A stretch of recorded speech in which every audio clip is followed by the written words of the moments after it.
What if I told you that within every story ever told lies a character that's neither hero nor villain, a figure that dances on the edge of order and chaos, that breaks rules simply to prove they can be broken? See, I'm not a monster. I'm just ahead of the curve. Welcome to the liminal space of the Trickster, a figure as old as storytelling itself. I'm Harry, and today we're venturing into the psychology of the Trickster, that mischievous, boundary-crossing entity that exists in every culture, every mythology, and perhaps even within yourself. But before we dive in, ask yourself this. Have you ever felt a strange satisfaction when seeing someone powerful get humbled? Have you ever told a lie and felt not guilt, but a spark of creative joy? Have you ever broken a rule, not for gain, but simply to prove the rule could be broken? If you answered yes to any of these questions, then you've already met the trickster that lives inside your mind. Let's get acquainted. So, what exactly is a trickster? Unlike the fool who stumbles into trouble through naivety, the trickster deliberately creates chaos through intelligence and cunning. They are, as the psychologist Carl Jung put it, a primitive cosmic being of divine animal nature. Let's be clear, the trickster is not simply a character archetype. They represent something much more fundamental to human psychology. They are what Jung called an archetype, a universal pattern in our collective unconscious. There's always been a God-shaped hole in man's head, trees are the first to fill it. The trickster exists at boundaries, sometimes drawing the line, sometimes crossing it, sometimes erasing it entirely. They're the lords of in-between, forever on the road, and while we try to define them, they're always one step ahead, slipping through our conceptual fingers. Think about it. The trickster is neither evil like the devil, nor good like a hero. They're amoral, operating outside conventional morality. They show us, often painfully, that the world doesn't always follow our neat categories and expectations. I don't enjoy hurting people. I do it because I have to, because I've had to, because it's part of the illusion. It's the cruel, elaborate trick conjured by the weak to inspire fear. But here's where it gets interesting. The trickster isn't just a chaotic force, they're also a creative one. In fact, cultures around the world often credit trickster figures with creating essential aspects of human civilization. They steal fire from the gods, bring music to humanity, or introduce tools that transform society. The trickster reveals a profound psychological truth. Creation often requires destruction. Innovation demands breaking with tradition. Growth necessitates disruption. If the trickster were merely a literary device, it would be interesting but not profound. What makes this figure so compelling is its universal presence across vastly different cultures and times. In Greek mythology, we have Hermes, the god of boundaries and crossing boundaries, of thieves and merchants. As a baby, Hermes stole Apollo's sacred cattle, then charmed his way out of punishment by giving Apollo a lyre he had invented. In Norse mythologies, there's Loki, the shapeshifter, who causes both problems and solutions for the gods. His mischief eventually leads to Ragnarok, the end of the world, and yet a new beginning. Your savior is here! African folk tales feature Anansi the spider, who uses his wit to outsmart stronger animals and even the gods themselves. Native Americans have Coyote and Raven, who often accidentally help humanity while pursuing their own selfish goals. And in modern popular culture, we have characters like the Joker, Jack Sparrow, Bugs Bunny, Deadpool, and countless others who continue this ancient tradition.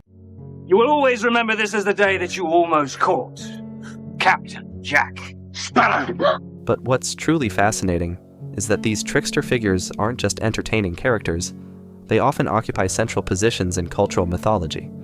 They're revered despite, or perhaps because of, their turton, their troublemaking nature. This hints at something profound. Cultures need tricksters. They serve a psychological purpose that's fundamental to human development and social health. And this raises a critical question. What happens to a society that tries to eliminate the trickster? When we try to create perfect order, what emerges from the shadows?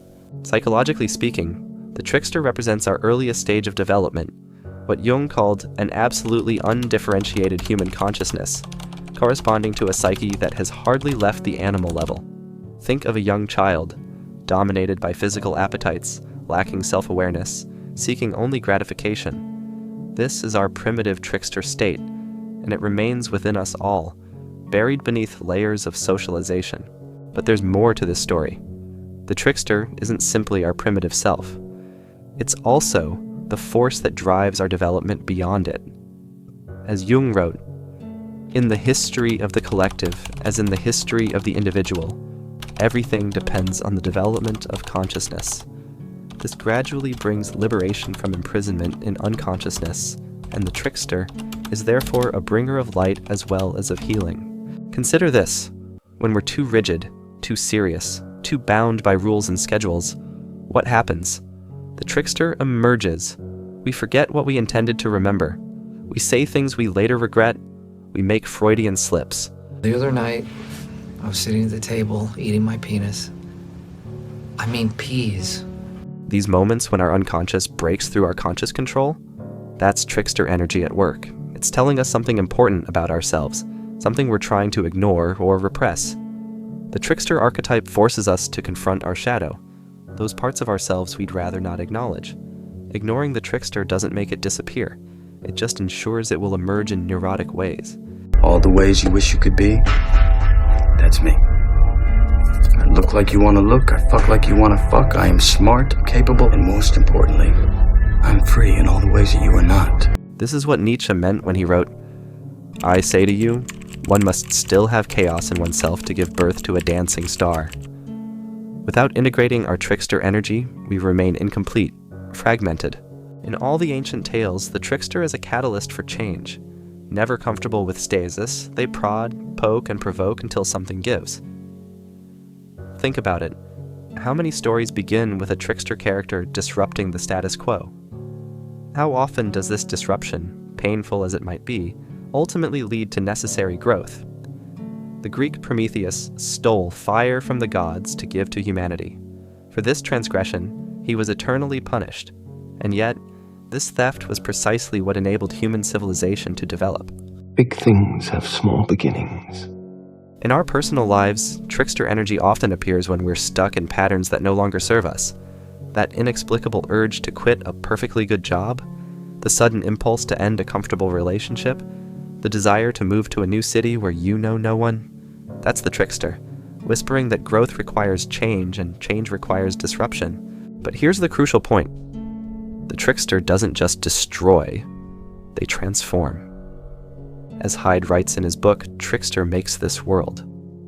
The origins, liveliness, and durability of cultures require that there be space for figures whose function is to uncover and disrupt the very things that cultures are based on.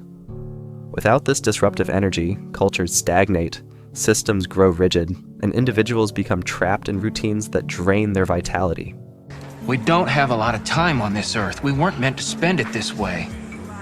Human beings were not meant to sit in little cubicles staring at computer screens all day. The trickster reminds us that doubt isn't the enemy. Fear of change is. To grow, we must be willing to question our most cherished assumptions, to venture into unknown territory, to risk the security of the familiar. Have you ever wondered why we laugh? Not just at jokes, but at our own mistakes, at unexpected outcomes, at the absurdity of life itself? Not at the table, Carlos. Laughter is the trickster's language. It erupts when our expectations are violated, when incongruity appears, when the boundary between the expected and unexpected suddenly shifts. Nietzsche, that great philosopher of laughter, wrote, "I would really allow myself to order the ranks of philosophers according to the rank of their laughter, right up to those who are capable of golden laughter." Think about it. What happens when we laugh at ourselves? Our ego, that carefully constructed sense of self, momentarily dissolves. We see the absurdity of our pretensions, the comedy in our carefully maintained facade. This is why dictatorships fear comedians. This is why rigid institutions discourage humor. Because laughter is disruptive, it pierces pretension, deflates authority, and reminds us that no human construction is permanent or perfect. He will join the long line of history's noble martyrs and will rid his country of a tyrant. As psychologist James Hillman observed, Trickster teaches us that we all have the capacity for destruction, and sometimes that destruction comes in the form of a perfectly timed joke that collapses an edifice of solemnity. But remember, the Trickster's laughter isn't just destructive, it opens a space for new creation. When we laugh at what is, we can begin to imagine what might be. Fourth wall break inside a fourth wall break. That's like 16 walls. As we laugh, we become more fluid, more adaptable, more alive to possibility. We become, in a small way, tricksters ourselves, crossing the boundary between what is and what could be. But there's a darker side to the trickster that we must acknowledge. When the trickster operates unconsciously in our lives, when we project it outward rather than integrating it within, it becomes truly dangerous. Jung warned that the so-called civilized man has forgotten the trickster. He remembers him only figuratively and metaphorically when, irritated by his own ineptitude, he speaks of fate playing tricks on him or of things being bewitched. He never suspects that his own hidden and apparently harmless shadow has qualities whose dangerousness exceeds his wildest dreams. When denied conscious expression, trickster energy doesn't disappear, it goes underground. It emerges in projection. We see others as manipulative, deceitful, chaotic, while remaining blind to these qualities in ourselves. My turn!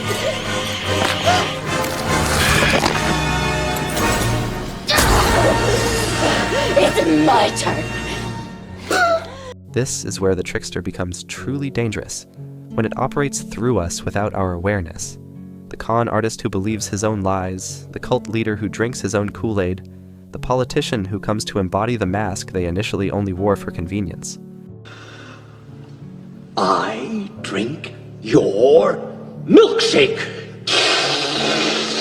I drink it up! Jung called the trickster a collective shadow figure, a summation of all the inferior traits of character in individuals. When we project this shadow outward, we create enemies we can blame for our problems, scapegoats who embody everything we refuse to acknowledge in ourselves. This is perhaps the most important lesson the trickster has to teach us. What we deny within, we meet without. The chaos we refuse to acknowledge in ourselves will find us one way or another. Rorschach? I'm not a comic book villain. Integration is the key. Not suppression, not projection, but conscious relationship with the trickster within ourselves. Have you ever met someone who was absolutely convinced of their own importance? Someone whose ego had expanded to cosmic proportions? I'm not leaving. I'm not fucking leaving! The show goes on! This is what Jung called ego inflation, when the conscious self identifies with archetypal energies and becomes, essentially, a god in its own mind. The inflated ego knows no limits, acknowledges no flaws, accepts no criticism. And this is precisely when the trickster appears. I am not in danger, Skylar. I am the danger. The trickster is what Jung called the ego demolitions expert. It specializes in humbling those who have grown too proud, in toppling those who believe themselves untouchable. Think of the classic story patterns: the mighty brought low, the proud humbled, the powerful rendered helpless. These are all trickster tales, reminders that human greatness is always temporary, always vulnerable. I did warn you not to trust me. But this humbling isn't purely destructive. The trickster doesn't just tear down, it also opens up. By puncturing our bubble of greatness, it creates space for authentic growth, for genuine connection, for spiritual development. As it says in the Bible, a passage that perfectly captures trickster energy. God hath chosen the foolish things of the world to confound the wise, and God hath chosen the weak things of the world to confound the things which are mighty.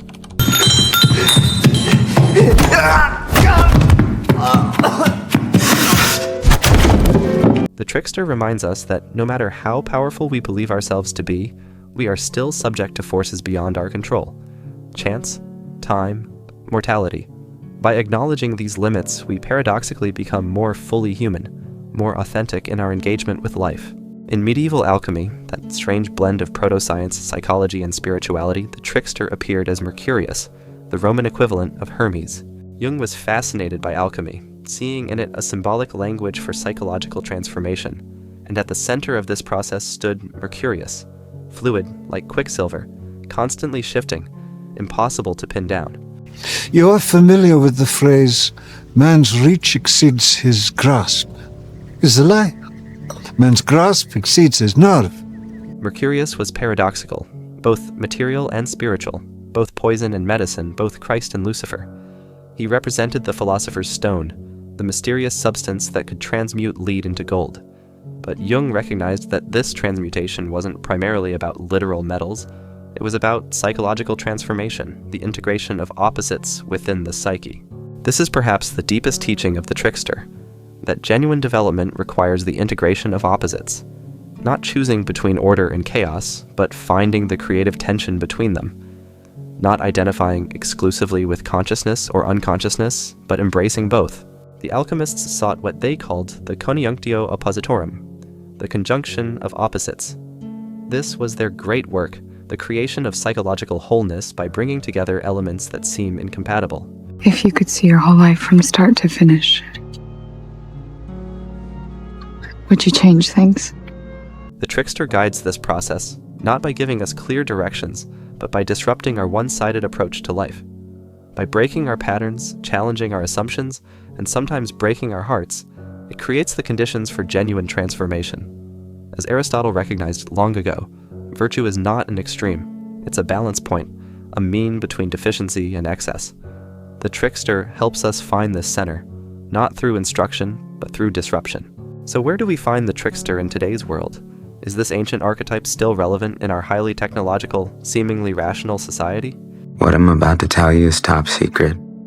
A conspiracy bigger than all of us. The answer is emphatically yes. The trickster hasn't disappeared. It has simply taken new forms. We see it in hackers who expose security flaws, in whistleblowers who reveal institutional corruption, in satirists who mock power and pretension. Words will always retain their power. Words are for the means to meaning, and for those who will listen, the enunciation of truth. We see it in comedians who say what others dare not say, artists who challenge cultural assumptions, and activists who disrupt business as usual to draw attention to urgent issues. But we also see the trickster's shadow in internet trolls who spread chaos for its own sake, in conspiracy theorists who mistake fantasy for reality, in con artists who exploit vulnerabilities for personal gain. The question isn't whether the trickster exists in modern life, it's whether we can develop a conscious relationship with this energy, whether we can integrate it rather than being possessed by it or projecting it onto others. In a world increasingly polarized between rigid order and chaotic dissolution, the trickster offers a third path, not compromise, but transcendence, not the elimination of tension, but its creative transformation. As Carl Jung wrote, the meeting of two personalities is like the contact of two chemical substances. If there is any reaction, both are transformed. The trickster facilitates this reaction, creating the conditions for genuine change. So how do we develop a healthy relationship with the trickster within and without? How do we benefit from its creative disruption without being destroyed by it? First, we must acknowledge its existence. The trickster doesn't disappear when ignored. It simply goes underground, emerging in neurotic symptoms, in projection, in unconscious self-sabotage. Second, we must develop a sense of humor about ourselves. The capacity to laugh at our own pretensions, to see the comedy in our carefully constructed personas, is essential to psychological health. Third, we must recognize that growth requires change, and change often begins with disruption. When patterns that once served us begin to constrict us, the trickster appears to break them open, and this, painful as it may be, is a gift. Fourth, we must cultivate flexibility, mentally, emotionally, spiritually. The trickster targets rigidity, so the more fluid we become, the more we can dance with this energy rather than being blindsided by it. Finally, we must honor the trickster as a necessary aspect of existence, not a flaw to be eliminated. In the words of Alan Watts, the art of living is neither careless drifting on the one hand nor fearful clinging on the other. It consists in being sensitive to each moment, in regarding it as utterly new and unique, in having the mind open and wholly receptive. When we integrate the trickster, we don't become tricksters ourselves, manipulative, deceitful, chaotic. Rather, We become more whole, embracing both order and chaos, both structure and spontaneity, both meaning and absurdity. We develop what Jung called the transcendent function, the capacity to hold opposites in creative tension, finding not compromise but a higher synthesis. The trickster is neither our enemy nor our savior. It is a fundamental aspect of existence, a pattern in the human psyche, a necessary catalyst for growth and transformation. As Jung wrote, "In the history of the collective, as in the history of the individual, everything depends on the development of consciousness. The trickster aids this development, not by gentle guidance, but by challenging our assumptions, breaking our patterns, and opening us to new possibilities. So the next time you feel the trickster's presence, in a joke that hits too close to home, in a coincidence that seems meaningful, in a disruption that feels both destructive and necessary, remember, this is not your enemy. This is a part of yourself, inviting you to become more whole." As the ancient alchemists understood, the treasure we seek is not found by eliminating impurity, but by transforming it. The lead of our lives can become gold, not by rejecting the trickster, but by welcoming it as a necessary catalyst in our ongoing transformation. So I leave you with this question. What part of yourself have you been trying to eliminate, when perhaps you should be trying to integrate it instead? What chaos have you been resisting, when perhaps it contains the seeds of necessary change? The trickster awaits your answer, not with judgment, but with the glint of possibility in its eye. Thank you for watching. If you enjoyed this exploration of the trickster archetype, please like and subscribe, and leave a comment sharing your own experiences with trickster energy in your life. Until next time, stay curious, stay open, and don't be afraid to dance with a little chaos now and then.